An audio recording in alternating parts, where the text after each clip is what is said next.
There is a town in southeastern Massachusetts, a quiet, serene community decorated with trees, farms, and the beautiful, calm Mattapoisett River. The river intertwines itself through the secluded forest and farms, giving the residents a place to contemplate nature and wildlife. But every spring, something erupts this quaint community, stirring up the river and setting the people into a fast-paced, competitive state.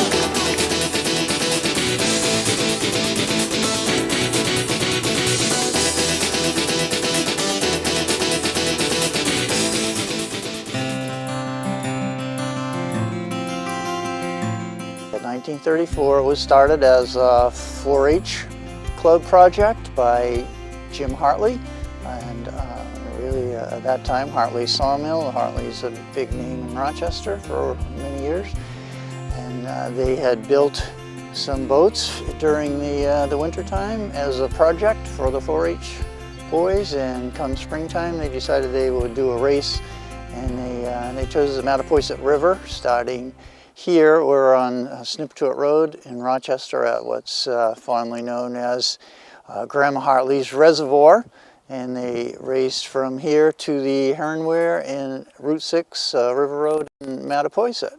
The course from here where we're standing to the Mattapoisett Heronware, we're estimating 10 to 12 miles. The riverboat that they use is what we like to call a Mattapoisett River Racer. Is a blend of a canoe and a kayak. Our basic set of rules involves limiting to homemade boats. The teams are always 2 persons per boat. The race in those years was pretty much a water course from here all the way to the Heronware in Mattapoisett. As we had hurricanes and storms, the river became more and more impassable, and there was a point that they permitted shortcuts or portages to get to the next bridge. We got younger teams started joining. The first year we had female competitors was 1961. As the teams have increased, we've also added some divisions so that we can divide them up, so people are competing in like groups, and our divisions currently are junior boys, junior girls, both contestants in the team under 14. We have a parent-child division with the child under 14, a co-ed division, male-female, women's division, and pretty much the rest of them are the men's division or open division.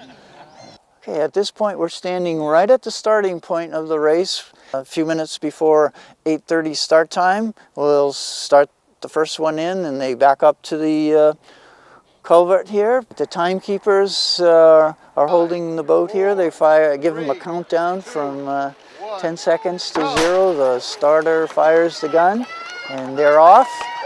Hi everybody, my name's Dennis Tangney. I'm a river racer, and we're here at the halfway point of the Mattapoisett River Race, the Rochester Boat Race, and I'm here to discuss with you what some of the racers are going to be going through by the time they reach here. The mentality of what's going on with a lot of these river racers by the time they get here. Many of them haven't practiced an awful lot, and they get here and they realize they're only halfway down the river. Now if you take a typical paddling stroke, and you've got a nice pattern going with your partner and you're moving along, a stroke like that might be at a rate of maybe 40 strokes per minute. Well, by the time they get to this point, that's about 2,500 strokes with that paddle, and they're starting to get really tired. We're at the last chance to get water out of the boat before they make their run to the end. They have a section that they come down, which is very nice.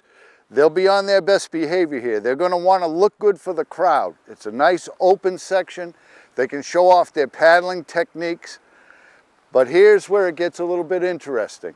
Right over here at this portage, they have to get out, and they have to run through the woods about 50 yards. They're hurting at this point, but more than just physically fatigued, they're mentally fatigued. Long gone is the adrenaline that they had at the top of the river race. This is a race where you have to take one corner at a time. And if your concentration drifts on that corner, you find yourself taking simple little corners too wide. Maybe you cut a corner and you drag your partner through the briars. None of this stuff goes over very well in the river.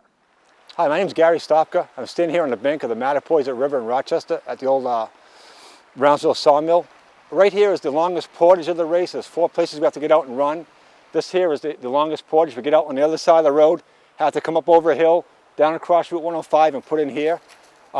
This here you find very difficult. It takes about 2 adults 40 seconds to get out, cross, get back in. The race is like 12 miles long.